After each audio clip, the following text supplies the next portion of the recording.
This episode is brought to you by Novilla Mattresses, where comfort meets innovation, giving you the perfect night's sleep you've been dreaming of. Are you tired of tossing and turning all night, struggling to find a comfortable position? Look no further than Novilla Mattresses, the ultimate sleep solution designed with your comfort in mind. Experience the luxury of a good night's sleep with Novilla's advanced mattress technology. Their mattresses are crafted using the finest materials, providing the perfect balance of support and softness. Whether you prefer a plush feel or a firmer surface, Novilla has a mattress that caters to your unique sleep preference. But what sets Novilla apart from the rest? It's their commitment to innovation and quality.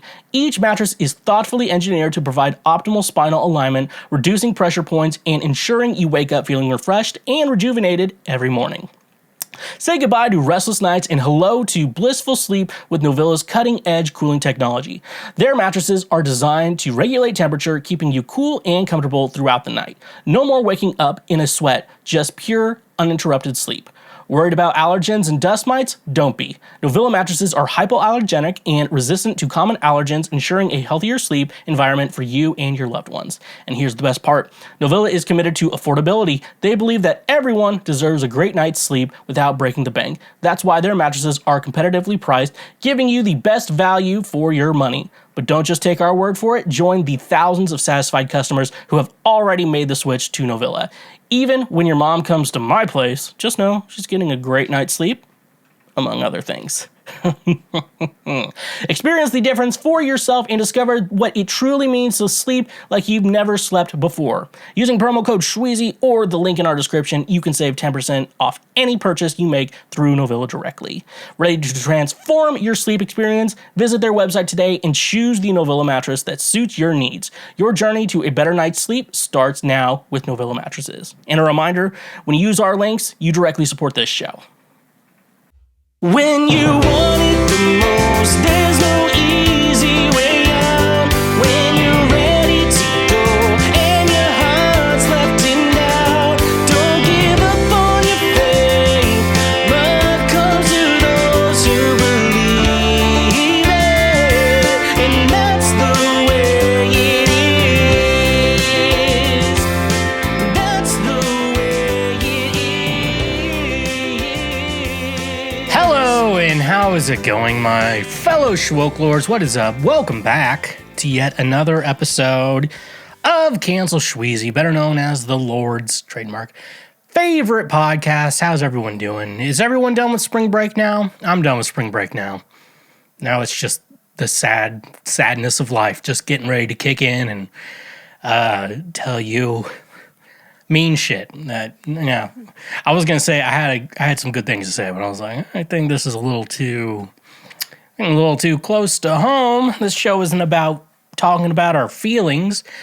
If we're talking about our feelings, then I guess we'd have to go into this because feelings are something very. No, we're not. Welcome to the show, everyone. I had a fun weekend last week. I think I mentioned that a lot of it was pre-recorded. That's because I went to basically Bentonville, Arkansas to visit my friends. Friends who, the guy I'm friends with. I've known his wife. I think I met her. They had to have been dating at least like 6 months by the time I met her. And it was just a casual meeting, and then we hit it off. So one of those, you got to worry about your guy friends, like when they marry like just a fucking bitch, I already cussed, so I was like, yeah, well, we're doing it. Like when your friends marry like an ungodly woman, like, oh god, she's cool though. She's fun. She's a fun hang. And I'm glad he married her, and because I've known other chicks he's dated, and I got to say, I'm very happy with the one he decided to get into a legal situation with. It's really cool. And they just had a baby, and you're not supposed to know friends for 20 years and see them become parents. You gotta see the baby. That's a weird thing. But yeah, no, we've been, like I said, I visited my friend. We've known each other for like close to 20 years now, I like to remind you that if you are a man and you have a friend who is a man longer than 10 years, that means you're gay. That's the rules. That's what they say. That men aren't supposed to have friends longer than 10 years. But I'm I'm a little too punk rock, and so I like to have my friends. You got your friends in low places. And yeah, but no, it was fun. It was a fun trip. Basically, Bentonville, Arkansas. It was like right on the border, Missouri, Arkansas border. But I think they live on the Missouri side, but like civilization is in Arkansas. That's. I've never heard anyone say that Arkansas about Arkansas. But no, if you don't know, Northwest Arkansas is actually lit. I've heard before even going there and visiting them, because this is the first time I visited. They used to live near there, but it was like an hour northern on the Missouri side, so it didn't really touch Arkansas at all. But no, Northwest Arkansas, because that's the home of Walmart, and so they have distribution centers there. And then I think they probably have an Amazon facility there too, and maybe another sort of facility, which means it's cool. So a lot of McMansions pop up in Bentonville, but you also have a lot, since it's more of a city area, it's a lot more progressive. So it's really cool. So like Northwest Arkansas, I'm going to Fayetteville over the summer. I'm going to see him again, and then my cousin's getting married in Fayetteville. I shouldn't say where she's getting married. I guess it's a big enough place. You won't find it. I guess you could just look up weddings in Arkansas or whatever. You definitely find it. But no, Northwest Arkansas is like, every state has an area that is actually pretty cool to live in. I feel like every state even has that. Like you think, oh, Alabama, but don't they have like, there's areas in Alabama, like University of Alabama, that's probably a pretty lit place. And, like they have like NASA, so they don't have like the dum-dums of Alabama. So, like every place has a cool town, city to live in. And sometimes it just takes a little bit of work to find that. But Bentonville is pretty rad. But it's also, I get to go back to the South. And I've figured out that I easily understand Southern gibberish, which is probably, I'm considering it a win, because that's almost like speaking a different dialect, a different language. But also, it's just because I watch a lot of videos. You can call me anything you want, don't call me that. Like when Boomhauer talks now, when I watch King of the Hill, I can kind of like make out what he's saying. There are like, it's very clearly Southern gibberish, like Texas gibberish, like what they're making fun of. But like, I've easily come to understand what Boomhauer says on King of the Hill. Speaking of King of the Hill, my friend, he's a big fan. And like I said, he had a baby. You gotta see the baby. And she, babies don't always have full heads of hair. Like she has hair, but it's still fairly short. It's baby, baby hair. It's just a little short. If they're a girl, you gotta wear a bow to identify the gender. And she kind of looks like a little Bobby Hill. So we're doing little Bobby Hill impressions, like, I'm okay, Dad. And like, Dad, look, I'm dancing, Dad. And then like she was little baby's learning how to clap and wave and stuff like that. Look, Dad, I'm clapping. I'm waving, Dad. Just a little, she'll grow. She's just going to grow out of the Bobby Hill phase. So I feel okay making the jokes because, babies go through little phases. I know Josh Casey, author of Track and Desire, A Journey After Swallowtail Kites, his middle child grew up. And speaking of his middle child, man proposes and God disposes. That's not it. Which one's him? What you gonna eat? You did fuck up. That one. He had like a stage where like the back of his hair was growing a little bit faster than the front, which I feel like mine does too. Like my sides grow faster than the top. I think that's just called being a man. But yeah, he had a Bernie Sanders phase. I don't know what phase he's on right now. 8-year-old-ish, I guess. He was born 14. Ooh, he's gonna be 10. Ugh, that's the problem. I remember when he was born. So that's the real problem. But no, he's just cutest little kid ever. I gotta tell you, cutest little baby ever. Very happy most of the time. I think she cried when like we were in the car or something. That was the only time she really like cried. Which is really surprising is their dog. They have 2 inside dogs, and one of them has decided to be scared all the time and bark. because they found an outdoor dog, which they just found roaming around, skin and bones, and raised back to health. That one's Hank. So I'm like, come on, Hank. And then you get to do your Dale Gribble impression. Come on, Hank. And the outside dog's not fixed, so I think the little two fixed dogs don't like the unfixed male dog because they don't know what he's doing. These dogs, the two dogs they are both asexual, but mainly because they were fixed. Most dogs are, but they're really asexual. And they also remind me of the 1,000-Pound Sisters, Tammy and Amy. Clearly, Amy, the hot one, or the not as fat one.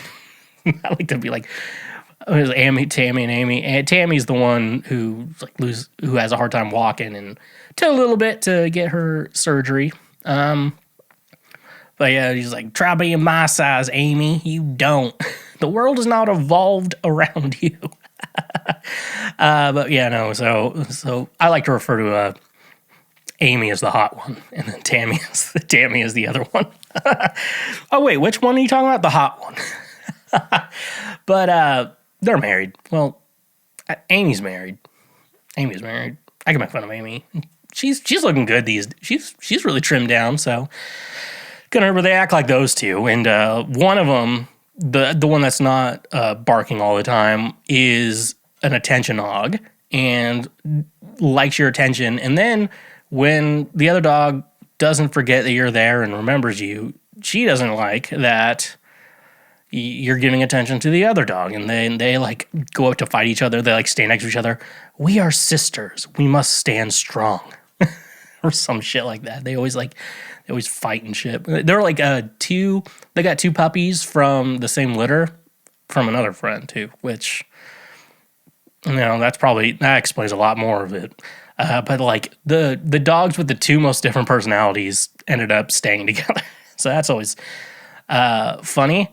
And they act like 1,000-Pound Sisters. They have free range chickens there too, because it was like out in the sticks, and so you can just have chickens. I think you can have them in the city too. You just have to I don't know if they're technically free range when they're, because they don't like cage them up or anything. It's just like they know food's here. They just stay around here. They go back into their coop at night. It's crazy. You can just train chickens to do that. You can just train chickens.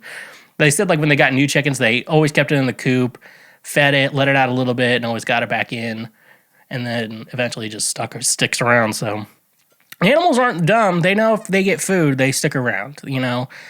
That's how you get a man, ladies. Start feeding him, he'll stick around. Get him so fat he won't move. But yeah, no. What did I do? I also spent way too much money. I found the Boxcar Racer album, which I don't know how rare that is. I need to look it up. It's still sealed. I'm kind of scared to open it. I got it for it was like $25, and I spent like $70 at this store.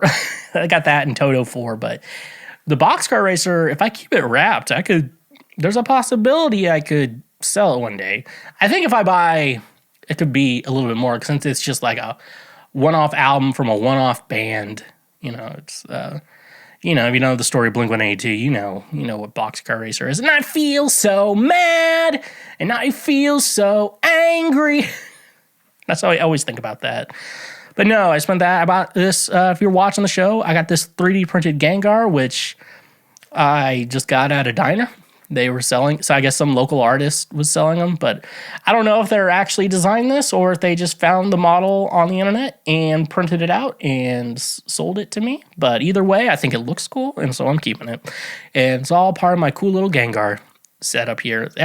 Just to let every woman know when they watch this show that I will not be getting laid. So that's what that is. But yeah, so I found a Buc-ee's on the way there, which I like to call Bussies. So I got the shirt. And I really, why would I buy a shirt from a gas station? Because I'm not wanting to advertise the gas station. The reason I'm buying it is because it kind of says Bussie, and I can get away with wearing it all the time. So that's why. So that's a little life hack. If you want to wear a shirt that says Bussie, go to Buc-ee's and get it. But I always call it Bussies. Like, you can't not call Buc-ee's Bussies. So let's go to Bussies. I know a guy who's a teacher, and he was telling me that like, it was like he's an assistant for like fourth grade, I think. And he was telling me, like, they're working on their reading stuff, and they all say bussy instead of busy, and they don't know they're saying bussy. So that's the best part with kids, is like when they don't understand a reference and you do, and they don't get it. It makes it that much funnier. But yeah, that was my trip to Arkansas, folks. Do not sleep on Northwest Arkansas, folks. It's pretty cool. But anyways, though, go check out my music. It's under Shweezy, wherever you get your music at. I think I have some releases scheduled coming up in my mind that I need to follow through with. But besides that, though, yeah, it's going to be really cool. So just check that out. Make sure you're following over there. You get notified. You can also follow me on social media at The Shweezy, wherever you do social media at, these days. I'll always be posting updates, podcast updates, music updates, gig updates, life updates, and all the cool stuff there. So definitely go check that out as well. We do got a Patreon page. We got Cash App and PayPal. All three should be in our Linktree, little link in the description. Those are great ways to financially support us in any way you know how. And they say thank you for being a friend. But remember all the free shit you can do. If you are listening to the show, I always encourage everyone to go over to our YouTube page. We are posting shorts. We are posting highlights. We are posting maybe some other content soon. So exciting stuff going on there. What would Garth say to this? Cool stuff, slick stuff, neat stuff. So definitely go check that out. If you're an audio listener, make sure if you're on Apple Podcasts, remember they remove you after 15 days of not listening. So remember to make sure you're subscribed over there, keeping up with everything. Besides that, leave a review, give us a star rating, any number you want. And yeah. Can anybody tell me what can I do with these ladybugs? Without further ado, let's jump into previous week right now. What is previous week right now, you may be asking? Well, we're just going to go over last week's news right now. And last week's previous week right now could have been a little dated, so hopefully we have some updates. I don't think I didn't get anything. I didn't hear anything that I got something wrong. So Got him! all right, so let's just jump into it. from the Roy's report, guess who's coming up? Opinion, evangelical leaders should criminalize adult clergy sex abuse, not restore offenders. I like it so far. On a recent podcast, Baylor University professor David Pooler urged Christians to support laws criminalizing adult clergy sex abuse. ACSA. That's what they're known. As Pooler clearly articulated, pastors hold tremendous power over those entrusted to their care, and because of this power imbalance, sexual involvement between a pastor and a congregant or staff member cannot rightfully be considered consensual. It is abuse.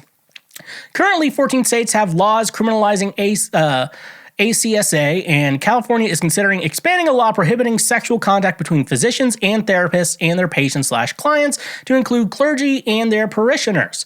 You would like every evangelical leader, denomination, and church planting organizations would wholeheartedly support criminalizing this unconscionable pastoral misconduct, but what we see is the exact opposite. Instead of supporting laws criminalizing ACSA, many evangelical leaders and organizations are working to restore offenders. A case in point is Charisma Media CEO Stephen Strang, who on January 30th published a podcast advocating for the restoration of disgraced International House of Prayer Kansas City founder Mike Bickle. Strang has since removed the podcast from YouTube, but I grabbed a copy of it before he did. Thanks, Julie. Speaking as though those wanting to disqualify Bickle were part of some left-wing conspiracy, Strang stated, "I believe that the spirit of the world is invading the church. I believe that what has been done to Mike Bickle is a type of cancel culture. Most people have done something years ago that they regret, and how long do you hold that against them? Clergy sexual abuse is not merely something one regrets, it's a devastating betrayal of trust that severely wounds its victims." According to Dr. Pooler, 39% of ACSA survivors he studied suffered from PTSD. A staggering 80% in Pooler's study said the abuse negatively affected their spiritual life, and half said it negatively affected their relationship with God. Strang used Galatians 6 as his biblical basis for restoring fallen pastors. The text says that when someone is caught in a sin, you who live by the Spirit should restore that person gently. But the text is talking about restoring sinners to fellowship, not to leadership. When it comes to leaders, James 3:1 says that they will be judged more harshly. Titus 1:6 says church leaders must be above reproach, and 1 Timothy 5:20 says elders who persist in sin should be rebuked publicly so others may stand in fear. Yet Strang overlooks Scripture's clear teaching, instead resorts to conspiracy theories, implying that those speaking against Bigelow are one world government type of people. They have to get rid of the United States because the United States stands against that. Strang states, to get rid of United States, they have to get rid of the Christian community that is kind of holding things together. And IHOP KC is one of many ministries to do this, but they're one of the most prominent. Christianity is holding the United States together? Honestly, it's kind of doing the very opposite. It's honestly spreading more problems. Because I guess the idea of the United States, as per mentioned in the Constitution or the Founding Fathers, their idea was, yeah, it may have been a little too on the Christian side, but they wanted to make, the United States an area where everyone can practice their own religion. They were probably leaning a little on the Christian side, and I think a lot of those guys were probably atheists too, But it was the idea that we can all practice our own religion, back in the days when, entire countries had to be Catholic or Anglican or the rest. The rest of my two examples. Usually, though, so that was the idea. It wasn't like, let's build a Christian nation. And, I don't think that's right. This guy, see, it's something here I really have to say, to support laws, criminalizing adult clergy sexual abuse, that shouldn't be a controversial topic. The fact that evangelicals make it a controversial topic that adult clergy sexual abuse should be ignored, the fact that that is controversial really shows why Christianity is failing right now. That really shows it. If your argument is Christianity is the only thing holding the United States together, pastoral clergy sexual abuse is in fact ripping Christianity apart. So I urge anyone, I know a lot of Christians watch this, we all have our beliefs, but I want to say though, like if I was still going to church, and I was still active, I would 100% be supporting criminalizing adult clergy sexual abuse. That should be a universally agreed upon thing that adult pastors, the clergy in church should follow. Pastors should follow. Anyone who works in the church, it should just be a universal agreed, Most of us even agree about child sexual abuse. Like most, the people who are okay about it, we genuinely have to call them wrong. It's clear as night and day. You can take it anywhere else. They're working on laws that for therapists shouldn't date their patients. Doctors, yeah, they shouldn't date their patients either. If I feel like with the doctor, it's even weird because they know your medical, but if you're dating someone, their medical information for the most part, that's it. But with pastors, they're in positions of power. And especially when you're guys like Mike Bickle, you are making up that you're a prophet and you saw prophecies from God that I need to fuck you right now. He used that to take advantage of people. And we should all universally agree that's not right. I don't care what you believe. You should honestly agree with criminalizing adult clergy sexual abuse. We shouldn't be trying to restore offenders.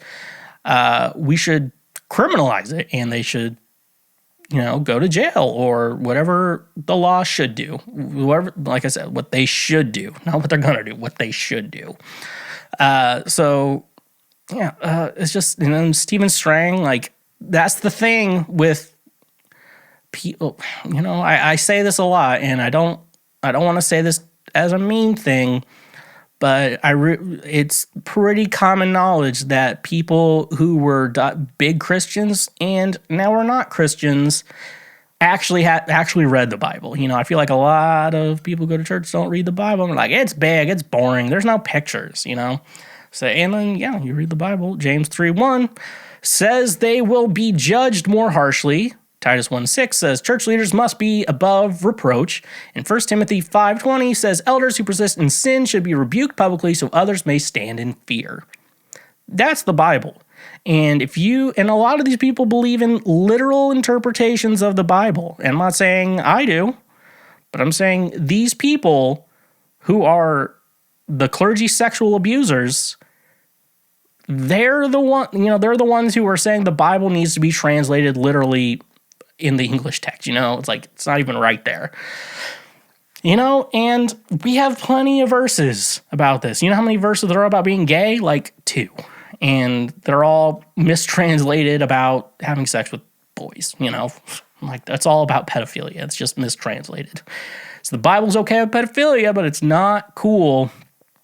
And it's also not cool with this. So read your Bibles, people. If you are, that's what my encouragement for everyone here today. If you are upset with anything I say about Christianity, read the entire Bible. Read the entire Bible, and then we can come back and talk. Because I guarantee you probably haven't read the entire Bible. And if you did, you probably wouldn't believe in it. Just saying. Okay, next up we got here from the New York Post, who has never been criticized for being bad journalism ever. Biden jokes he's really not Irish because he's sober, doesn't have relatives in jail. What?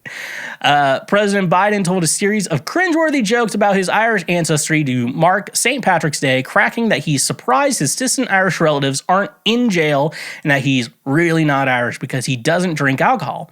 The 80-year-old president, who was roughly 5/8 Irish, made the seemingly stereotype-laden attempts at humor as House Republicans investigate his family's international business deals amid a federal criminal investigation of first son Hunter Biden. I've been to Ireland many times. Biden impression. I've been to Ireland many times, but not to actually look up to find my actual family members. And there are so many, and they actually weren't in jail, Biden said to the scattered laughs as he recalled a 6-day visit in which he met his relatives. There's still a place called Finnegan's Pub. That's related to my family, the president went on. I'm the only Irishman you ever met, though that's never had a drink, so I'm okay. I'm really not Irish. The president spoke after House Speaker Kevin McCarthy at the annual Friends of Ireland luncheon at the Capitol. McCarthy, who also has Irish ancestry, expressed an interest in working together with Biden, recounting how Republican President Ronald Reagan and House Speaker Tip O'Neill managed to do so. I agree with the speaker. I agree with the speaker. There's no reason why we can't find common ground. There's no reason why we can't hope to change this direction of the extremes in both parties are pushing, Biden said. I think it's important. I think it's really important, and that's the power of friendship. What? I think it's the power of... It's the strength of our partnership. If we work at it, and simply put, I think it's the Irish of it. Biden's meandering remarks didn't directly touch on the increasing pressure from GOP investigators who say they want to determine the president's role in a series of business ventures dating to his vice presidency, even earlier involving his son Hunter and brother James Biden in countries including China, Mexico, Russia, and Ukraine. Biden declined to host a joint press conference Friday with visiting Irish leaders Leo Varadkar, after also declining to do so during other recent visits by world leaders, including the visits of German Chancellor Olaf Scholz on March 3rd and Brazilian President Luiz Inácio Lula da Silva on February 10th. At one point, okay, that's it. this is just very clearly just old guys telling stories. Like, have you ever talked to someone who's just ancient and be like, tell me some stories about your day? So we used to have different colored fountains, and after segregation, I wasn't a fan of desegregation, but then our football team, got really, it's just like subtly racist, but they're not saying anything racist, but it's very racially worded, it's always about race, and shit like that. So, that's fun. He's never had a drink in his life. That's interesting. Now, I don't know. That's just interesting. I know probably now he can't drink because he's probably on like 30 medications to stay alive. It's called being old. And then they're just like, here's one to help you sleep. Here's one to wake up. Here's one to put the sad thoughts away. This one calms me. This one wakes me up. This one calms me down. This one wakes me up. This one calms me down. I was expecting some Republican leaders being like, I can't believe he said something so offensive about the Irish. I'm like, shut the fuck up. You guys are always the ones saying the most racist shit in public all the time. I was like, where's your room to judge? I can see other Democrats getting mad. I can see that. But I don't like the Republicans getting mad. That was so offensive to my Irish heritage. I'm like, shut up, dude.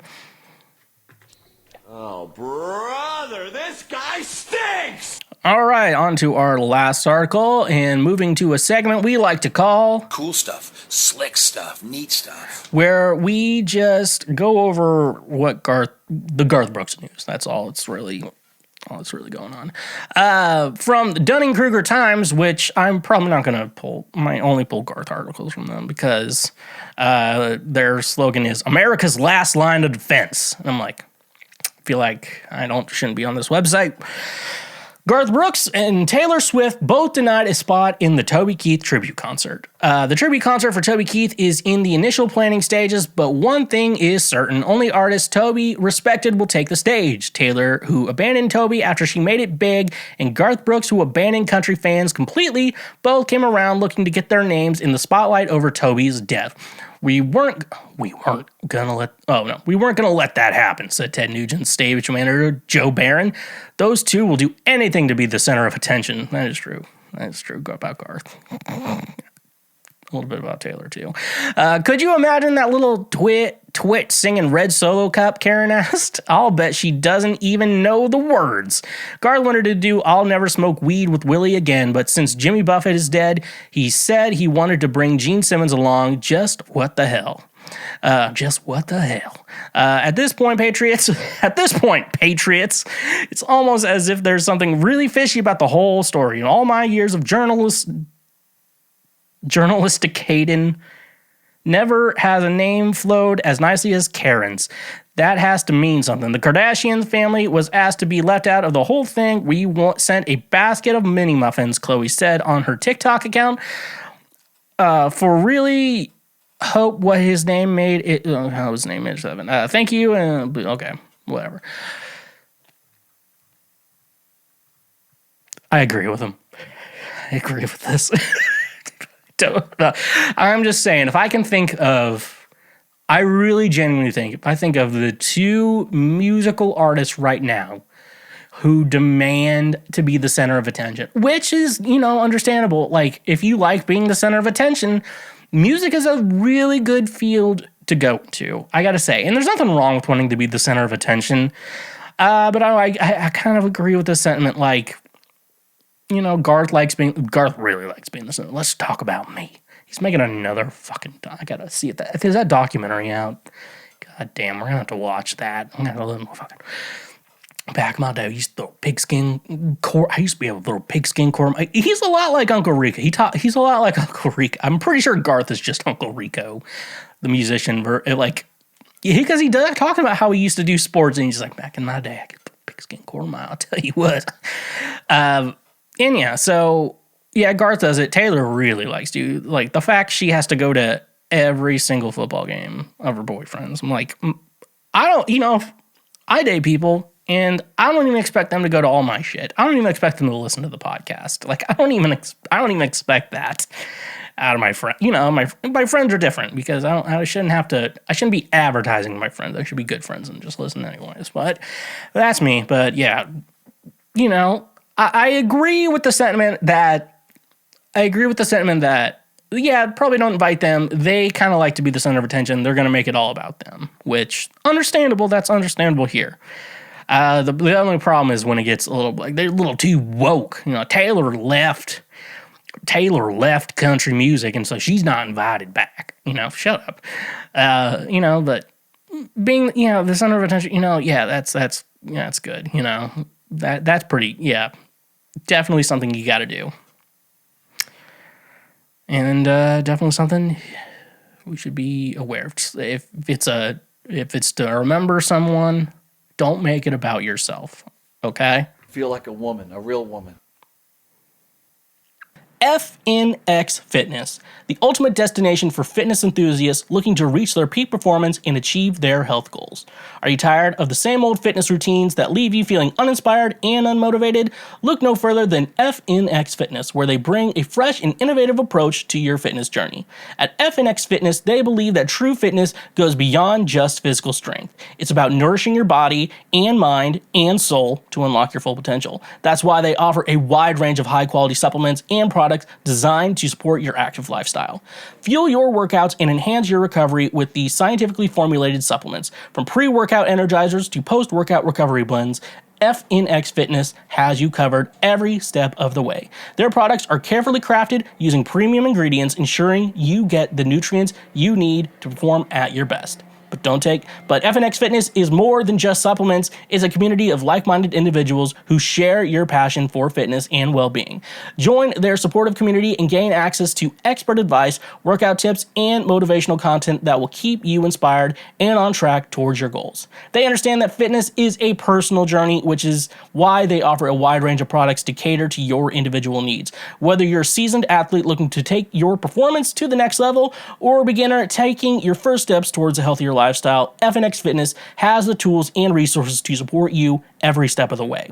But don't just take my word for it. Join the thousands of satisfied customers who have already experienced the FNX Fitness difference. Transform your fitness routine and unlock your full potential with FNX Fitness. And using our code in the description, you can save 15% off your order from their website. Ready to take your fitness to the next level? Visit their website on your nearest retailer today and discover the power of FNX Fitness. Elevate your performance, fuel your passion, and become the best version of yourself with FNX Fitness. And a reminder, when you use our links, you directly support this show. Cash App, the easiest way to send, spend, and save money with just a few taps on your phone. Are you tired of dealing with the hassle of carrying cash or waiting in long lines at the bank? With Cash App, you can say goodbye to those inconveniences and hello to a seamless financial experience. Sending money to friends and family has never been easier, whether you're splitting the bill at dinner, paying your share of rent, or simply sending a birthday gift. Cash App lets you transfer money instantly, directly from your bank account. No need to worry about writing checks or handling physical cash anymore. But Cash App doesn't stop there. It's complete financial ecosystem right at your fingertips. Use the app to easily pay for your morning coffee, groceries, or even your monthly subscriptions. With just a simple scan or tap, you can make purchases at millions of locations, both online and offline. And here's the best part. Cash App helps you save money too. With its innovative Boost feature, you can unlock exclusive discounts and cashback rewards at popular retailers, restaurants, and even your favorite services.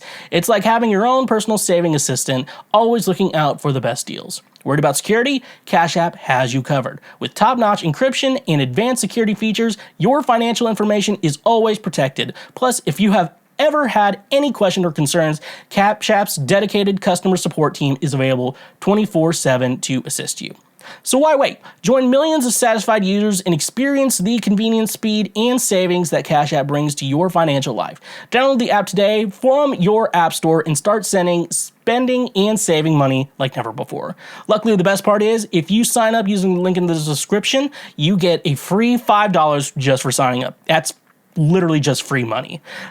So join Cash App today. The future of money is here. And when you use our links, you directly support this show. So I consider myself someone who grew up on the television. It was the 2000s, the 90s, I really feel like TV is the one that raised me. I feel like I learned a lot a lot of my life from the television. One channel I really loved when I was a kid was Nickelodeon, because Nickelodeon, well, basically the idea of Nickelodeon was like kids content, but it wasn't educational. It was just entertainment.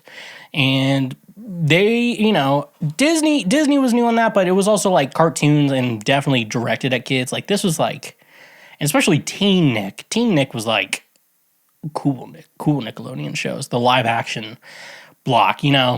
We talk about like phases of Nickelodeon. There was kind of like the first phase, the beginning of it, like Pinwheel. I feel like Clarissa Explains It All, who Melissa Joan Hart is always. Well, I watched Clarissa Explains It All, but I was like a kid, so I didn't really get it. But then, like as an adult, I watched Sabrina the Teenage Witch, and that was an eye-opening for me, especially her aunts who always had their cleavage out. You know what I'm saying? So yeah, Clarissa Explains It All, Salute Your Shorts, Pete and Pete, Are You Afraid of the Dark? That's like the original phase 1 or like chapter 1 of Nickelodeon. Let's then on to chapter 2, which is what I considered like me with more functioning brain and could understand what they were talking about. That's where I come in. We're talking all that. We're talking The Amanda Show. We're talking Drake and Josh. Maybe even iCarly and Victorious. I feel like after Victorious ended, and I feel like that was the end of the phase 2, and then phase 3 was like Sam and Cat, Something Danger, Game Shakers. I didn't watch any of that stuff. Those were like that's after my time. This is my time. And one thing I've learned is that those shows were all run just by pedophiles. And so I come from the generation where pedophiles decided what would become on TV. And so that's why the documentary Quiet on Set, The Dark Side of Kids TV, has been released. Information Discovery, it used to be Discovery Plus, but now all that shit's on Max now, which made me have the question, do I need my Discovery Plus account anymore? But so Quiet on Set, it's basically coming into that period of time. It's basically going over Dan Schneider's entire run at Nickelodeon and all his shows, Snyder Bakery, and basically just the history of Dan Schneider. Almost, it's almost just a documentary on Dan Schneider. And I gotta say, I watched a couple of the YouTube documentaries, and I gotta say this one's the best one out of them. But it talks about Dan Schneider's time, but Dan Schneider isn't technically the full main focus. I feel like the first and last episodes really focus on Dan Schneider. I think episode 2, they went into Jason Handy, who is a big unjustifiable creep. Everyone agrees with that one. And then you get into Brian Peck, who was like a dialogue coach, and he spent a lot of time around kids. He was also gay, which actually is relevant to the story, I should point out. If you don't remember him, if you remember, it was All That. He was the pickle guy on All That. Brian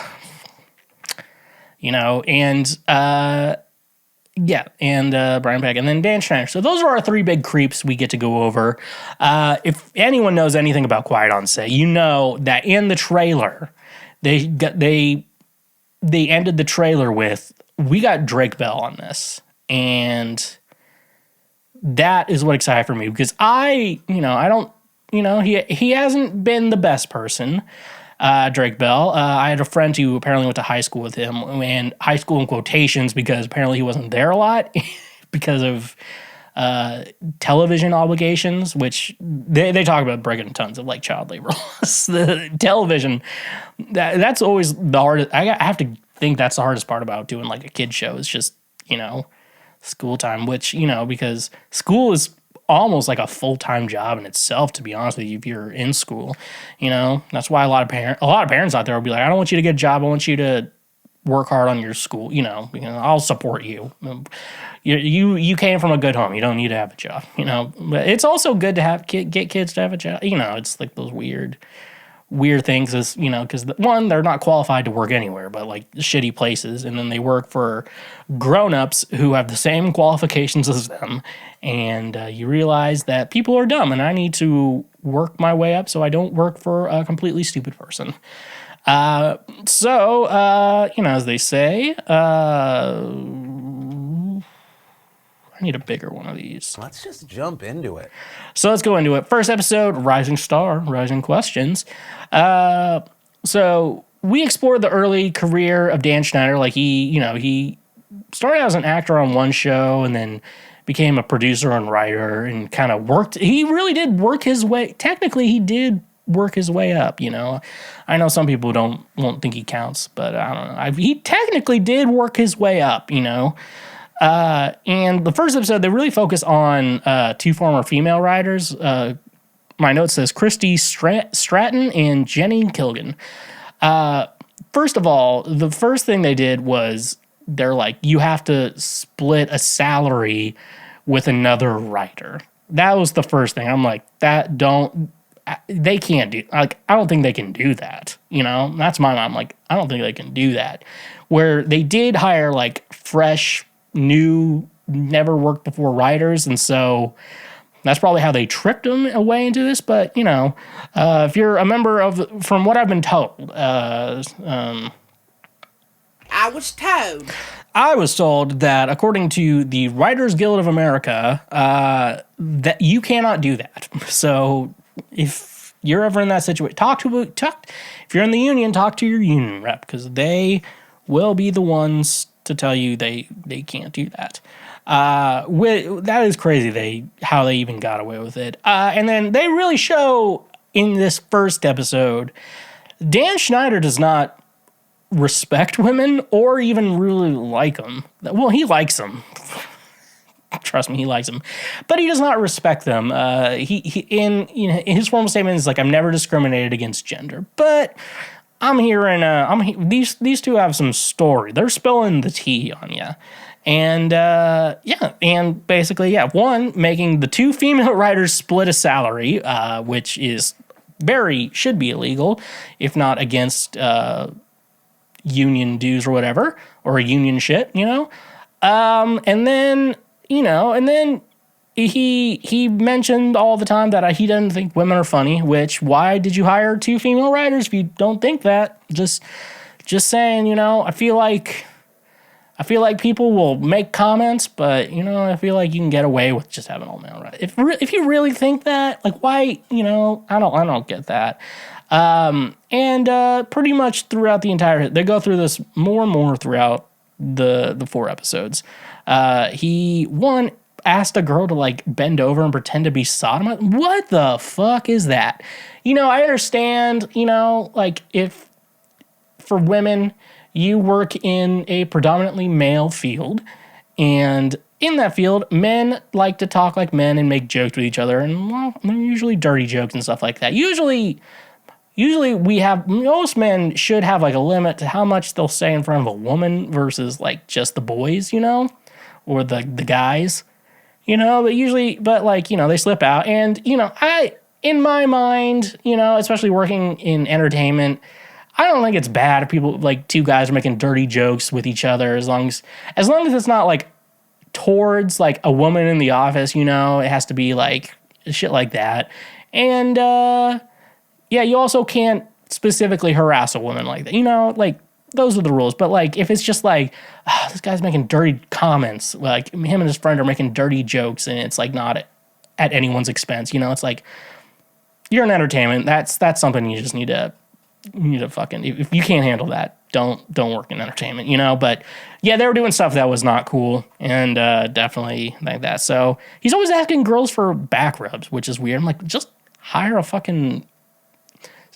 someone to do it. Just hire a hot chick to do it for you, dude. Like, I don't know why it has to be women at the office. And I don't know why that, like, you kind of be like, she massages me. She rubs my back. Just hire, That's all you have to do. Yeah, and eventually they got fired and sued Nickelodeon and got a nice settlement after an internal investigation, which usually internal investigations do not find it. We didn't find anything. That's every time I hear we're gonna do an internal investigation. Oh, it means you're not gonna do fucking shit. You know, like if you work somewhere and like you actually have a problem with harassment or whatever, and they say we're gonna do an internal investigation, you're probably gonna get fired, honestly, with you. And you shouldn't be fired. You should be able to do that. And as long as you have all that shit in writing, you are gonna get a nice settlement. Just FYI. Next, we move on to episode 2, Hidden in Plain Sight. This is kind of the Amanda Bynes origin episode, and everything about Amanda Bynes, especially her time with Dan Schneider. Like, she was 10 years old. Like, every time I hear a story about young Amanda Bynes, one, I loved the Amanda Show. That shit was so fucking funny. And honestly, I like all Dan Schneider shows, and I will still watch it. I love Drake and Josh. That show is so fucking funny. And I guess most of the complaints people had, we'll get into that in a little bit. I think that's the last episode. So we talk about Amanda Bynes, like, he technically, Dan Schneider technically claims to have discovered Amanda Bynes, but I feel like if you're performing at the Laugh Factory, especially as like a 10-year-old, I know they have to hearing from listening to every comedian podcast, they always talk about like, you're like a doorman, like you're like a doorman, and then, you know, when a spot's available, you can go up and do a spot of comedy, and then eventually you become a paid regular. You don't have to be a door person anymore. I don't know. That's what I hear about the Comedy Store in LA, but I don't. And I assume that the Mothership in Austin does the same thing, because I feel like it's the Mothership is the same vibe as the Comedy Store, you know. And so yeah, so it started out with the Amanda Show, and then he was even on What I Like About You, which that was 16-year-old Amanda Bynes, you know, and then Amanda was on all that, you know, they got her own show, and, you know, everything, it goes on from there. They have Leon Frierson, Brian Hearn, Katrina Johnson, Giovanni Samuels, and Kyle Sullivan. You know, they all come in and talk about all their trauma from the show, but I don't know, we're going to get into child actors complaining a little bit. But then you kind of, you know, you talk about Amanda Bynes stories, and, you know, how after Dan wasn't let back on What I Like About You, basically he saw Amanda Bynes as like his cash cow. Like, you know, people say they were always oddly close with each other, you know, but in my mind, I feel like because like I haven't heard any actual things. Like, I thought I heard a weird story that's like he used to invite kids over to the pool and like swim in their swimsuits and ask them to do things for him. Like, but they didn't go over that in this documentary. And I feel like the lady who did the documentary, who very pretty, by the way, just want to let you all know that, not related to anything else. I just wanted to point that out. If she's available, please give me a call. Please. My DMs are open.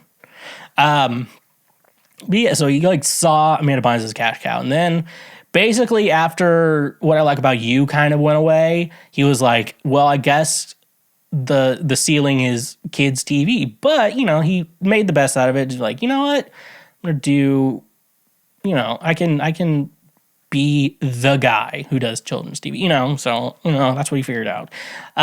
Then they get into Jason Handy, which there's not a lot about, except for the fact that he sent a picture of him jerking off to like a 14-year-old girl. And I'm just gonna make a guess here, and I'm going to assume that is a little too much for a 14-year-old girl to handle. Even adult women would not like that photo, and, you know, when you're a 14-year-old girl, you probably have not seen an actual grown man naked. Just, you know, probably not. Girls aren't the ones usually looking at porn. That's usually guys. Like, you know, girls aren't like, so that had to be shocking. Like, Jesus. You know, it's like, if you're going to send photos like that, make sure they're actually requested first, you know? But yeah, so Jason Michael Handy. And then he went to jail. Yeah, he went to jail, and everyone thought I thought he was just some goofball from Nebraska. You know, these people were sneaky about it. Like, he wrote in his like journal, like, if I have to, the the R word that's not, the Republican stand-in. A little girl, I will. I'm like, ugh. You ever just feel gross, Sometimes you watch these shows, I'm just like, why am I watching this? I just feel gross, ugh, it makes me uncomfortable. But then we get into dialogue coach Brian Peck, and they end episode 2 with the tease that Drake Bell is going to spill the tea. And that's at the end of episode 2. And to be honest with you, I watched that episode, and then I had to go to band practice. And so when I got back, I got to finish it. It was like, cliffhanger. So The Darkest Secret. So basically it goes over Drake Bell's early life. Like, him and his dad bonded over TV, and it was his dream, to be on TV, do comedy stuff, And then, eventually he got on to the Amanda Show, season 2. And then, he started trying for a music career. And in that process of doing that, Brian Peck, also not related to Josh Peck, we talk about him, Pickle Guy from All That, he got a very big liking to him. He's also gay, remember. Don't remember that. So, like, basically what happened was he was getting a little too touchy-feely, and his dad was like, I am not leaving my son in a room alone with that guy. And then Brian Peck, like, got Drake to, like, weasel his way out of living with his dad to do, for stuff, and live with his mom. And then his dad was like, do not leave him alone in a room with Brian Peck. And then what does his mom do? Not do that, because women are stupid. No, I'm just kidding. But well, that's not laughable material. I'm sorry about that, guys. But yeah, and then eventually Drake's mom was like, yeah, you can be alone with him as much as you want. And then that's when this stuff happened. And basically, it's kind of, when it happened to you, you don't really want to go into too many details about it. But basically what Drake said, like, think about the worst thing you can do to a kid. That happened to me, yeah. You could just say it, and I can say yes or no, make it, easier. And, eventually, so that episode really ends with that. And, when, I went to Brian Peck's arrest, what happened was that Drake eventually told his mom what happened. They called the police. They recorded the phone call of him admitting it, which is weird, which I don't know if that's admissible in court, but I guess it was, I guess, because I feel like with shit like that, when it's like child predators, it's like, we can ignore some of those rules, right? Like, we got this evidence, it's not admissible in court. You want to hear it anyways, to everyone, just to make an opinion, And, so that's when we move into the next episode, the court case for Brian Peck, not related to Josh Peck also. Remember that. I already said that. Weird thing happened. Like, first of all, surprisingly enough, Dan Schneider was very supportive to Drake, mainly because Drake was a boy and not a girl and not a woman either. So he was, so when they heard about Brian Peck, and Drake remained anonymous because he's underage too. We don't need to put, if a kid's a victim, we don't need to be put in their face. But Dan, like, kind of put 2 and 2 together. It's like, oh, Brian seemed to hang out a lot with Drake. So he, like, went up to so he kind of, like, subtly went to him, like, was that you? He's like, yep, say no more. Let me know if you need anything. I'm here to support you. What he did was wrong. Like, surprisingly enough, Dan Schneider was very supportive. So not necessarily, kind of an interesting thing to think about there. It's kind of interesting to hear about. And then, so basically in the court case, and then, like, actors, all, like, tons of actors, like, wrote letters, like, defending Brian Peck's characters, which, to be fair, when they haven't been molested by him and have worked with him and he was very professional, like, you don't know any better. Like, because I have friends, I'm like, I would definitely not call him a pedophile, and then they got in trouble for it, It's like, part of me wants to defend my boys, But I don't know if I can defend him about shit like this, though. So yeah, you kind of go into that. Like, Taran Killam wrote a letter for Brian Peck. James Marsden, the guys who are still being cast in roles today. And then, like, the actors from Boy Meets World who aren't really working much. But then, so then we start moving into later careers. So this is where it's interesting with Dan, because he's always kind of been on the edge of that edgy humor, like inappropriate toilet talk, but he's also been working in kids shows. And so he like very much like kisses the line when it comes to that. So that's when a lot of like the foot stuff going, like he definitely has a foot fetish. Like no way, we can all confirm that. But like weirdly inappropriate sexual, there's one thing to do a sexual joke, and like we're a subtle one, but sometimes kids don't know any better or don't know what they're signing up for and don't know what they're doing. Like I think Alexis Nicholas, which I think she's an attention whore, to be honest with you, but that is not what we're talking about today. So like there was like a cum shot. There was like kind of like a subtle like I'm trying to get this yogurt or something out, and then it squirts all over her face like a cum shot, and she didn't know what a cum shot was because she was a small young lady, and all the boys knew because boys figure that shit out pretty quick. And so like that, Zoe 101, people even still have rumors that she's the father of Jamie Lynn Spears' oldest daughter, which I kind of see it, but I don't know. I'm not getting into that. iCarly. Victorious is when he started getting really unhinged. That's when like he dialed it up. He dialed that shit up, and like eventually, stuff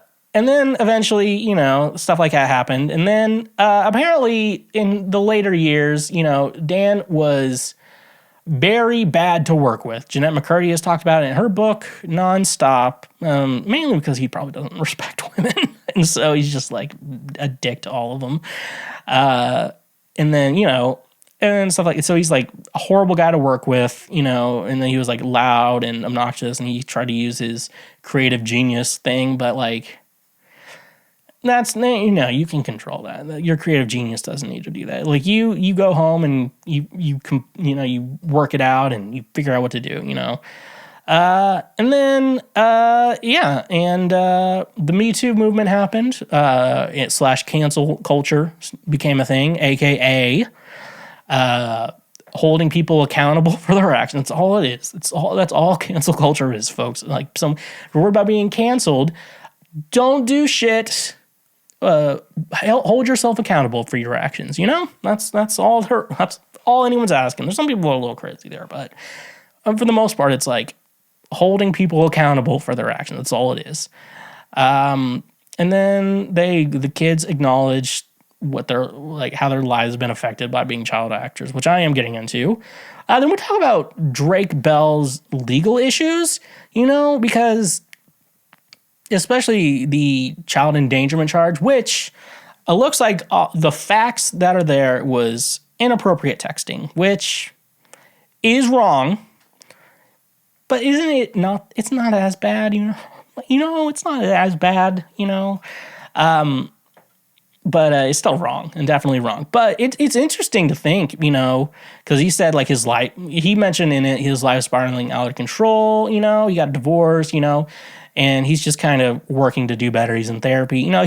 Drake Bell generally seems like he's trying to do better from what he's been, because he says he was just kind of lost. And, it's something interesting to think about with like when kids get molested and stuff like that, it's like a lot of, the predators were once victims themselves, and so it's like this whole cycle of abuse. And I think one thing, millennials are really trying to learn, and Gen Z's a lot more onto it, is that trying to stop the cycle of trauma and, and stuff like that, we think about it, it's like, my parents hit me and I turned out fine. I'm like, maybe we don't hit our kids. Maybe we shouldn't do that anymore. One day they're going to get bigger than you, and then they're going to whoop your ass, That's how it works. But, I'm not saying what Drake Bell did, everything he's done has been good, because my friend who went to high school with him said, talked about a girl and whose nudes leaked one time, and said that was not the first time she sent photos like that. That's the story I heard. we already talked about Drake Bell. I want to finish this, though. I want to talk about child actors and all these child actors complaining in this show. Like I've mentioned this earlier, but I consider myself raised by television, which is not necessarily a good thing. And if I would have been cast on like all that, or like got my own show like Drake and Josh, or like even being a cast member on the Amanda Show, that would have been a dream come true for me. I've always wanted to do entertainment since I was a kid, so it's like it's a dream come true. And then all these kids talk about it being a burden. And, you know, they do have points, you know, there's a lot of bullshit, you know, working entertainment, whether you're an actor or a musician, you know, there's a lot of bullshit you have to deal with. And honestly, it's one of those things like get thick skin, or else, you know, if it's hot, if it's too hot, stay out of the kitchen type of thing, you know, like, you know, it's kind of a weird thing like that. And it's not always the best with kids, because adult actors, they kind of know better. It's like, I might have to wear something that's kind of revealing, and I may have to be told I need to lose weight and stuff like that. And sometimes it's bad. Sometimes people get eating disorders, but you know, a lot of times people are like, this is what I have to do because I want to be an actor. And I, you know, it's everyone's preference is to look at someone who's good looking. And so I need to make sure I stay good looking because I like doing this job and I need to do it. And so like adults really have that understanding, not necessarily kids have it. So part of me, there's that part of me is like, shut the fuck up and deal with it. You know, like the kid who's like, I played this character, Little Fetus, and, you know, I was in this skin tight suit and I was a growing boy and I hated my body and I hated doing that. But like, you know, we all hate our bodies, first of all. So just remember that. We all have solace in hating our own bodies. People who do are crazy. And so it's that. And, a grown-up actor who knows, like, especially in comedy sketches, like, you know, like, you're going to have to wear some weird shit, you know? So it's like something that's like, yeah, I'll deal with it. And if people say my body looks bad, they don't, you know, I'll just get over it because they're on their couch and I'm not. And I'm actually doing shit. So, you know, it's stuff like that. So it's really something. So, you know, especially if you're a kid and you want to go into acting, my advice would be there's going to be a lot of bullshit you have to deal with. And most of it's picking your battles, and it's not worth your time to even do shit about. But in this documentary, though, there was a lot of shit that shouldn't have been going down. Like, one, don't hire a pedophile like, Brian Peck. Oh, yeah, remember, after he got out of prison for like a year or whatever, he went to work on The Sweet Life of Zack and Cody. So back in my day, they used to just let pedophiles run wild around here. And that's why everyone today is just like, I fucking love To Catch a Predator. That's why everyone, I feel like that show got a resurgence because of that. But no, there was a lot of shit they shouldn't have done. You know, the kid touching kids, you know, it's not good. Especially, you know, like speaking of the two female writers, like they're grown women too. So they probably understand the bullshit they're going to have to deal with and what bullshit they shouldn't deal with. And, you know, like they shouldn't have split a salary, you know, obviously that was bad. They were just like, they're women. They have husbands they can share. What, you know, shut the fuck up. Sexual harassment towards women, that's not including just like guys, you know, making dirty jokes with each other at no one's expense, you know. Dan asking all the women in the office to give massages or having kids give them a massage too, which is also weird. Leaving kids alone with adults, like a lot of this stuff should not have happened. Like they should have had some safeguards in there to make sure things like that don't happen. Like a parent's always on set with the kid and everything there. So, yep, that was Quiet on Set, the truth about children's television. What do you guys think? Anything I missed? Tell me everything. Drizzly, the ultimate convenience for all your alcohol needs, delivered right to your doorstep. Tired of making last-minute trips to the liquor store or dealing with crowded aisles and long checkout lines? With Drizzly, your favorite drinks are just a few taps away, making your alcohol shopping experience easier and more enjoyable than ever before. Drizzly brings the liquor store to you. offering an extensive selection of beer, wine, spirits, and more. Browse their vast catalog of top quality brands, local favorites, and specialty beverages, all conveniently organized on their user-friendly app or website. With Drizzly, there's no need to leave the comfort of your home. Simply choose your favorite drinks, place your order, and let their reliable delivery partners handle the rest. Whether you're hosting a party, relaxing after a long day, or simply stocking up for the weekend, Drizzly ensures that your drinks are delivered promptly and securely. But Drizzly isn't just about convenience, it's about choice. Discover new flavors, explore unique craft brews, or find the perfect bottle of wine to complement your meal. With Drizzly's vast selection, you have the freedom to choose exactly what you want when you want it. Worried about the hassle of age verification? Drizzly has you covered. Their delivery partners are trained to ensure responsible alcohol delivery, making sure that only those of legal drinking age receive their orders. Your safety and the safety of your community is their top priority. Join the millions of satisfied customers who have already embraced the convenience and simplicity of Drizzly. Say goodbye to the hassle of traditional alcohol shopping and hello to the ease of having your favorite drinks delivered to your doorstep. That's not all. Using our link in the description gives you $5 off your first order, which can greatly enhance your night, if you know what I'm saying. Ready to elevate your drinking experience? Download the Drizzly app or visit our website today and experience the future of alcohol shopping. Cheers to a new way of enjoying your favorite drinks with Drizzly. And remember, when you use our links, you directly support this show. Honey, your ultimate online shopping companion that saves you time and money effortlessly. Are you tired of endlessly searching for coupon codes or missing out on the best deals when shopping online? Say goodbye to those frustrations and hello to Honey, the free browser extension that revolutionizes your online shopping experience. Honey is your personal shopping assistant that automatically finds and applies the best coupon codes at checkout, helping you save money with just a few clicks. No more wasted time scouring the internet for discounts. Honey does the work for you, ensuring you never miss out on a great deal again. But Honey doesn't stop at coupon codes. It goes the extra mile to ensure you get the best price possible. With Honey's innovative price history feature, you can track the price changes of your favorite products over time. This means you'll always know if you're getting the best deal or if it's better to wait for a price drop. And the best part, Honey works seamlessly with over 30,000 online retailers, including popular brands across fashion, tech, home goods, and more. Whether you're shopping for a new wardrobe, upgrading your electronics, or sprucing up your living space, Honey has your back, ensuring you get the best value for your money. Worried about privacy and security? Rest assured, Honey is committed to protecting your personal information. They never sell or share your data, and their browser extension is designed with top-notch security measures to keep your online shopping experience safe and secure. Join the millions of satisfied users like me who have already saved millions of dollars with Honey. Download the Honey browser extension today and unlock a world of savings every time you shop online. Don't miss out on an incredible deal and the chance to save money effortlessly. Experience the power of Honey and take your online shopping to a whole new level. Honey, the sweetest way to shop online. And remember, when you use our links, you directly support this show. It is time for Oh No, Our Table, the part of the podcast where I give you the best advice that you will ever be given ever for anyone. So, let's just jump into it. A female friend keeps telling me I should go to a prostitute. Is this normal?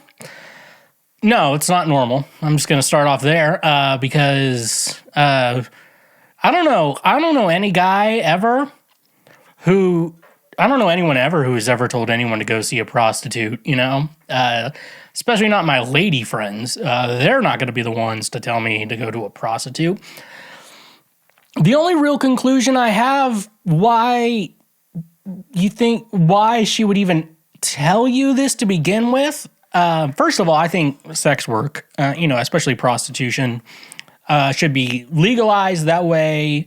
It's kind of like when we legalize weed, and then there's less drug dealers and less crime, technically less crime, because if it's a drug deal is a crime, where it's just like, here's some money, here's some weed, then prostitution shouldn't be a crime either, I don't know. That's me.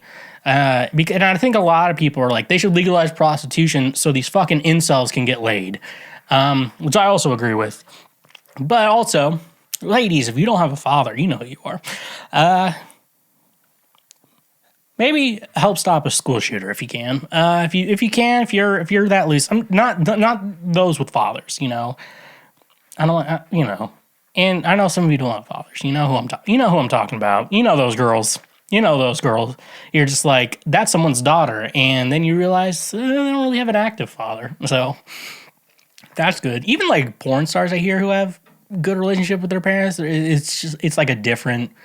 It's more like a business dynamic or whatever. But I feel like if I had a daughter who went into porn, it would ruin porn for me. And that's why, if I have a daughter, I'm going to be there. Because I don't want porn ruined for me. The horrible reason. No, so the main reason I feel like anyone would tell another person to go to a prostitute is if they are down, bad, and desperate. Also, female friends. Is that how both parties feel? I'm talking about you here, bud. And so if you're down to, desperation is not a good look for people. You think it is, but it's not, And I know that women I know, they will, if I ask them, what's an attractive trait? Being desperate is not one of them, because if you're desperate, it does not make women feel special, It's kind of like you have to, it's a give and take, Everything is a give and take. How down bad are you, my friend? Well, I'm assuming she told you this because you're so fucking down bad. Here's some advice I can find for you. One, you're gonna have to lower your standards a lot, because if this idea of like, for men, if you just really need to get laid, like you just really need to touch someone and maybe dump a clip in them,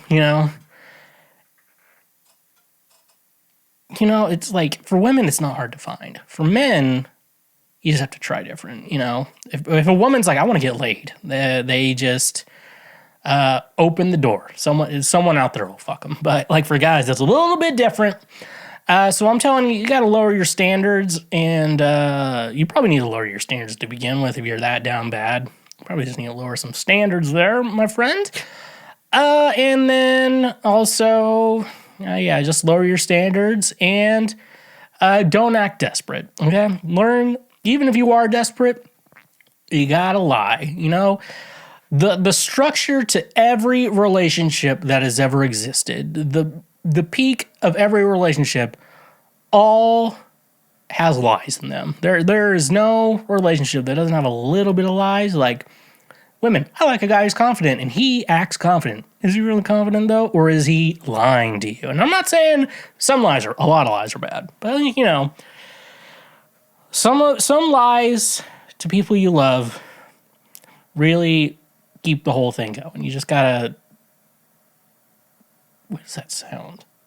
Sounds like a sing-a-thon. You can't hear it, but I can. Just don't act desperate and stop being a little fucking bitch. I'm not gay no more. I am delivered. What's the average age someone loses their virginity? Okay. So I feel like you're never going to get an actual answer, because I feel like anyone who's going to participate in a study, where they ask you this question, they're all going to lie, And I think it's okay.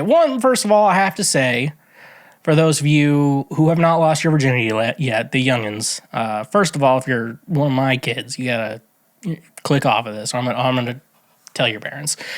But because this is not for you. But the thing is, you'd be surprised if we all actually got an honest answer.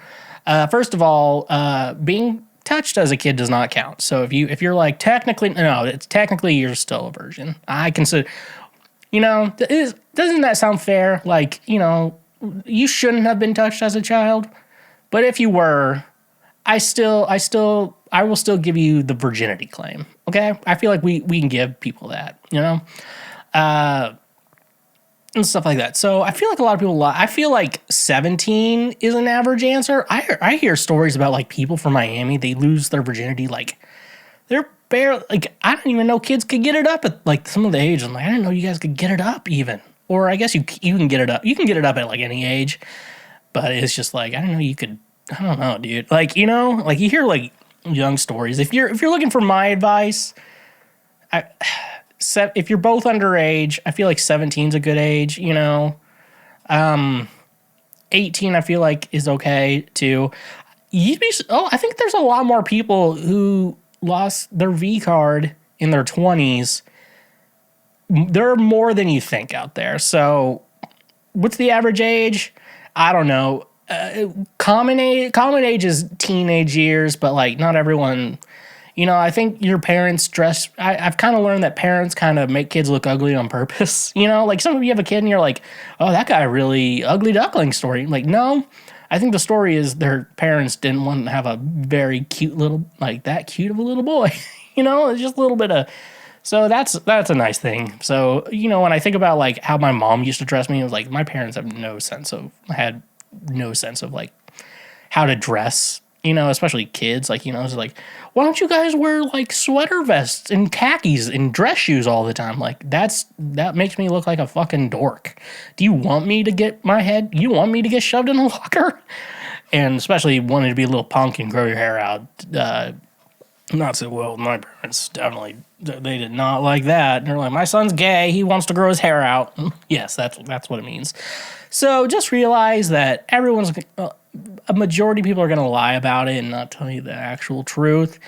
And it doesn't matter when you do it, because it's kind of like, it's too much of a thing we put on a pedestal to begin with. So really don't worry about that age unless it's surprisingly too young, you know, and then you may have to make some calls. But besides that, yeah, just take that with you. Take that with you on your life. My new boyfriend wants me to change how I dress. Should I be worried? My style leans towards feminine with a preference for pastels and flowy dresses of varying lengths. However, my boyfriend prefers black, form-fitting dresses that hit mid-thigh. He feels his care for me should outweigh concerns about my attire. While I value him in all his opinions, his stances on my clothing makes me upset. Should he accept me regardless of how I dress, or is his request reasonable given his personal preference? Yeah, I think you should just dress the way you want to dress. That's my opinion, because I don't like if dressing that way is his type, why is he going out with you? You know, like, you know, I do think, like, you know, I think especially the way we present ourselves, like how we look, our clothing really should just be what we want to wear for the most part, you know, and, you know, try to make that look good and stuff like that. That's what I think of and stuff like that. And you got to find your own style and be, you know, and I think just part of how you dress is part of your individuality. And so, you know, this is something saying is like your individuality. I don't like your individuality. I want to change your individuality, which, if we've learned any lessons from this show in my life advice, I can tell you that those situations don't end well. You should, if that's a problem for you, what you should do is date someone who dresses like that. Don't, you know, if they don't dress like that, then, you know, it's one thing, but, you know, there is, and especially, I don't think, like, the way someone dresses should define them, but also at the same time, like, their kind of, like, their uniqueness and their individuality really shows with clothing and stuff like that. And I'm not saying you have to have, like, expensive clothes or, like, Goodwill clothes. You know, you just have to find stuff that works for you, and if you go online, you will actually find affordable clothing that you can actually wear and will enjoy.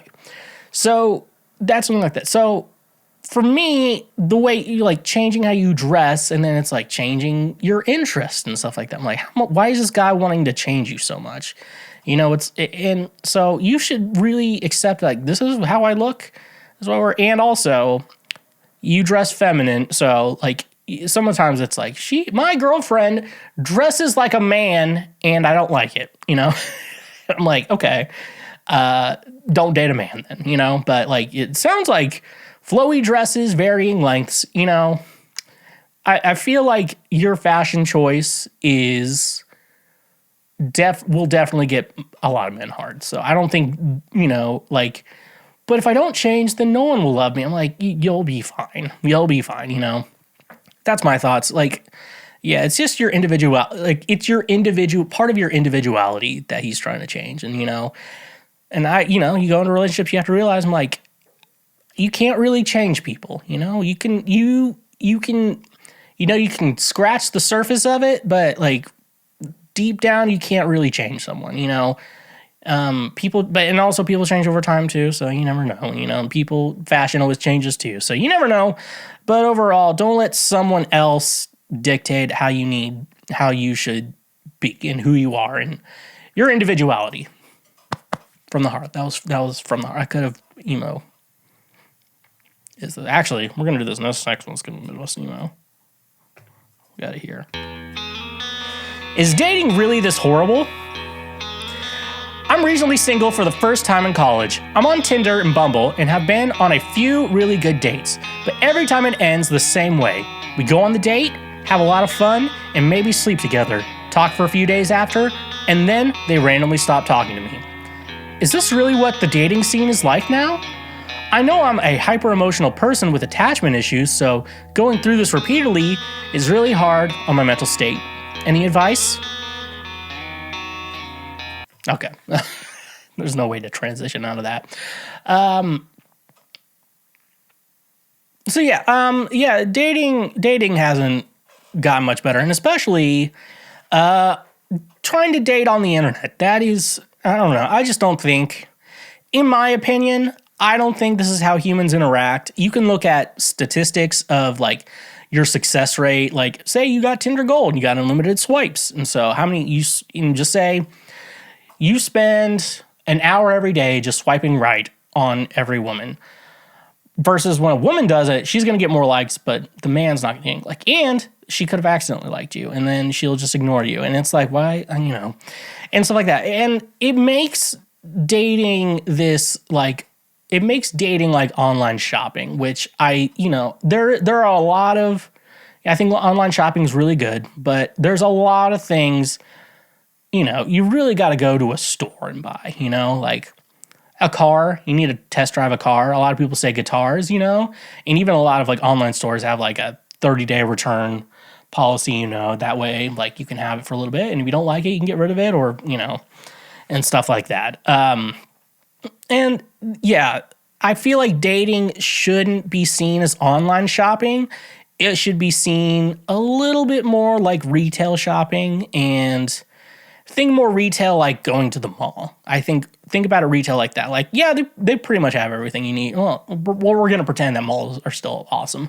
That, like, they have everything you need. And so if like you could go to the mall and get most of the things you need and, and stuff like that. Like, you have to think about it like that, not like some niche store or whatever, but in regards to that. And so when you think about it in regards to online dating, it just feels like online shopping and stuff like that. But the thing you don't remember is these are real people with real feelings, complex emotions, and a soul, a brain, and plenty of mental health problems out there, especially if you're on online dating apps. Plenty of mental health issues out there.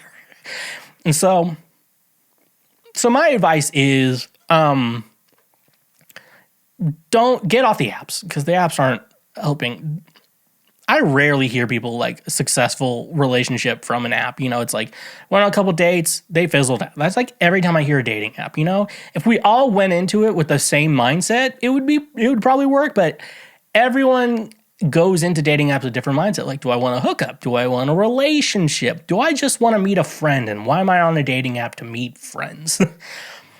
All real questions when you're online dating. But when you're in real life, you just go up to someone, talk to them, or they come up and talk to you. You talk, you exchange contact information, you talk, set up. Sometimes you can go on dates, And that's how that's how dating used to be. And I'm not saying there isn't flaws in that, and it's not like you're not going to meet a red flag that way either. Like, you'll definitely meet some red flags out there. But yeah, I'm very anti dating apps, and I've had my successes on dating apps. So don't be like, you're just complaining because you suck. I'm like, no. I've had a lot of luck. on dating apps. Well, luck is the different words. I've had some success. I have a lot of good successes on dating apps, and I gotta say, it's just like you're not gonna meet. It's just not a way to meet someone like that. It's just not a good way.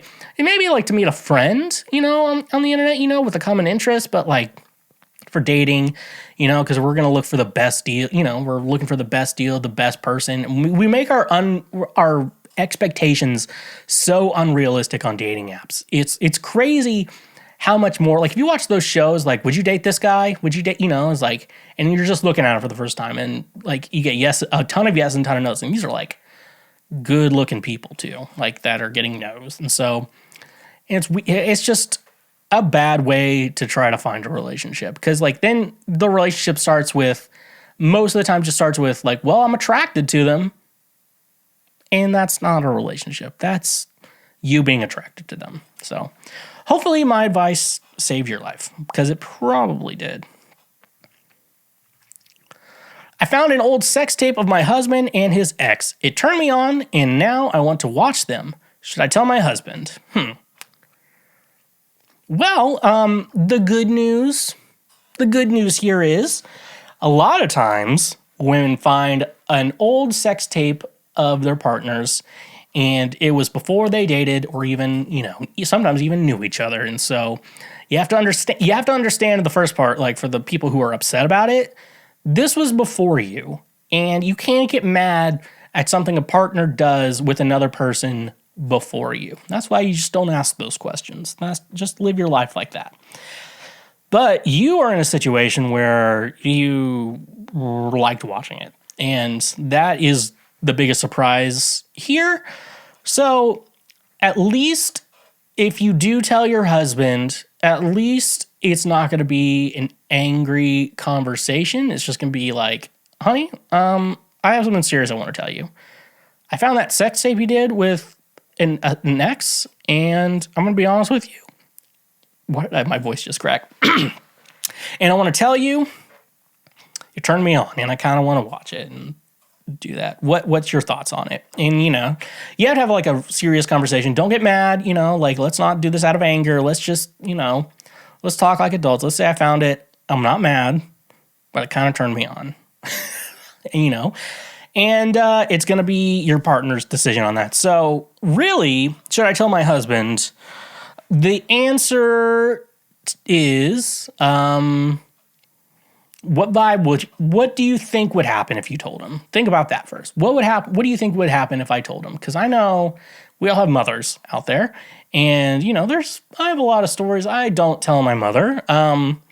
One, because I know she won't think it's funny, and if you gotta, as Ben Folds once said, if you can't draw a crowd, draw dicks on a wall. So there's one thing, and two,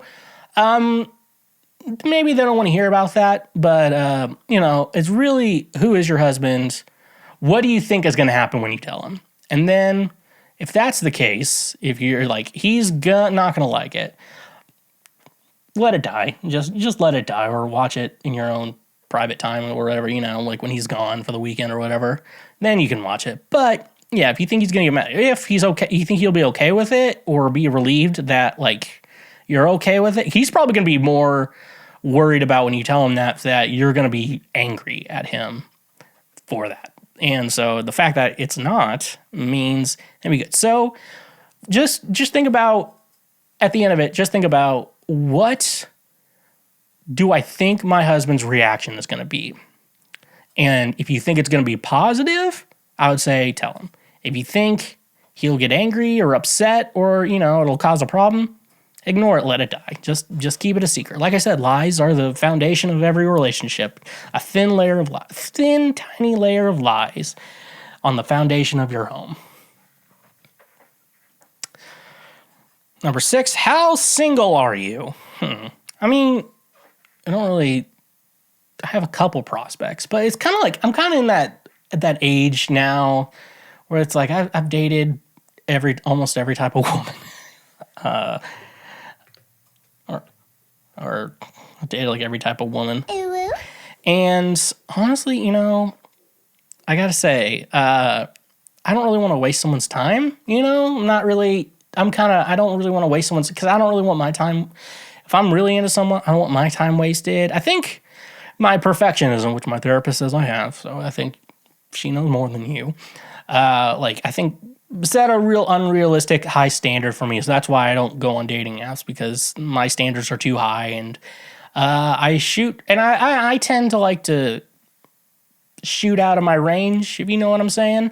I like, if couples had to be equal attractiveness, I like a girl who is better looking than me, because that's called, if we have babies, we'll have cute babies. Because I know my side, we make cute babies. I don't know about her side, but But yeah, so it's like I'm not even really not desperate to even find someone really. Like I'd rather, meet the right person who's also single at the same time too. I've met the right person who is not single many times.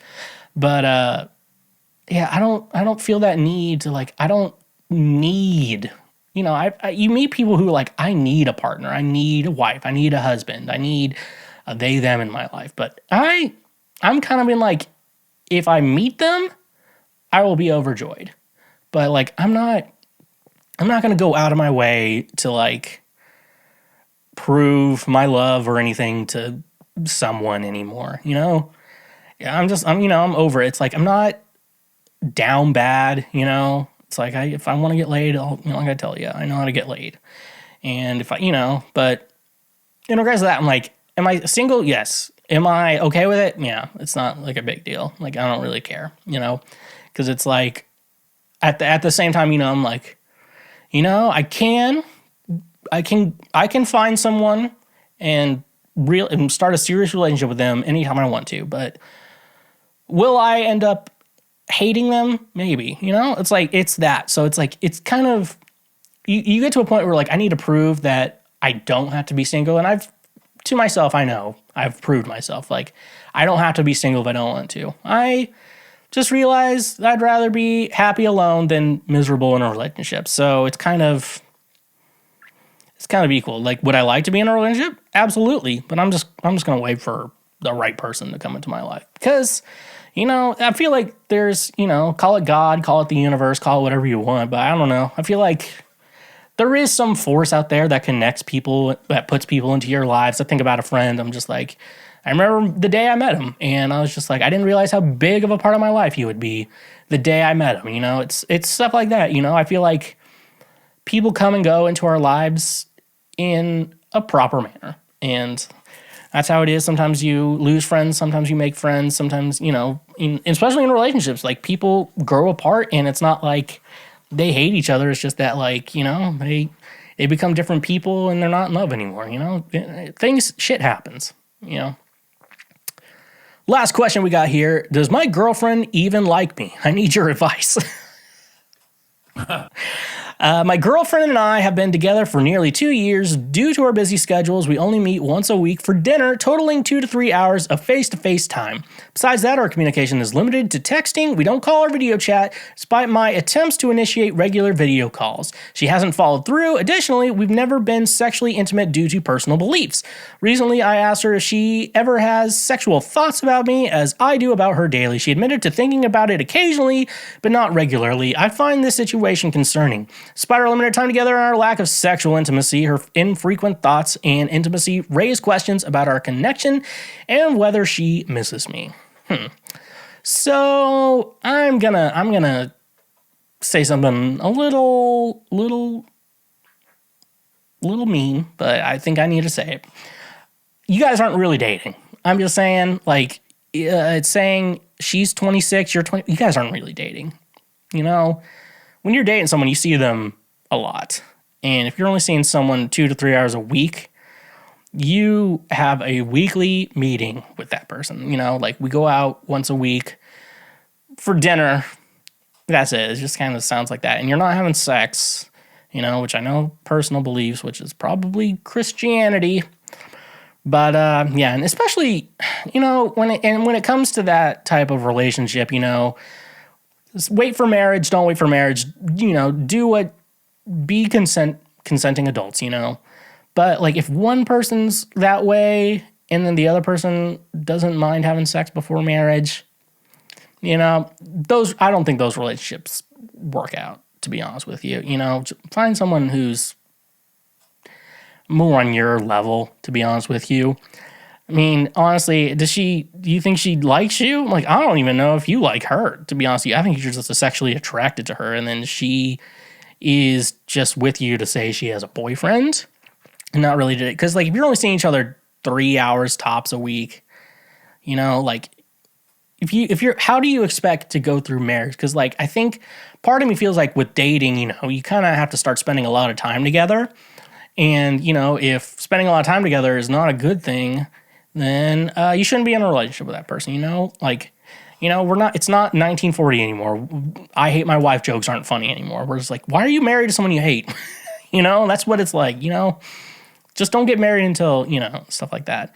So, and honestly, like, if that's the case, you only see each other 2-3 hours a week and stuff like that, like, and she wants to wait until marriage, but you guys don't even have a real relationship to begin with.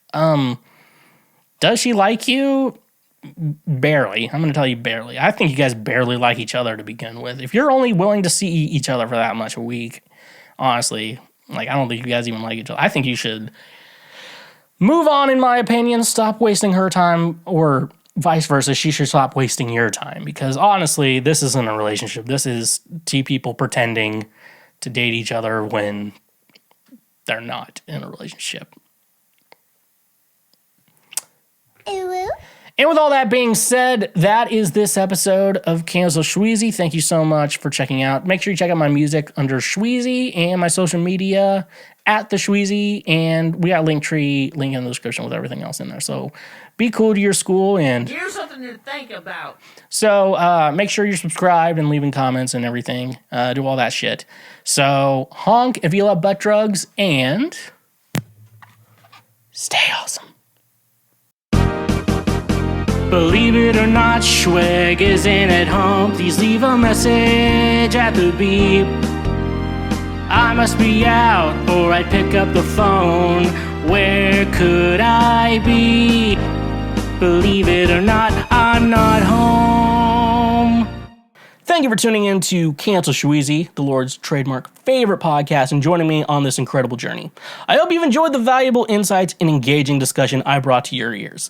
To ensure you never miss an episode, hit that subscribe button now. By subscribing, you'll receive automatic updates whenever we release new content, keeping you in the loop with the latest episodes and topics. Subscribing not only guarantees that you'll never miss a beat, but also helps support our show. Your subscription plays a crucial role in helping us continue to bring you high quality content and maintain our podcast growth. So whether you're listening on your favorite podcast platform or watching our YouTube channel, take a moment to click that subscribe button. Join our community of passionate listeners and be part of the journey.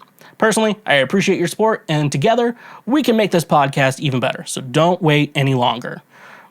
Hit that subscribe button now and stay connected with us. Thank you for being part of our podcast family.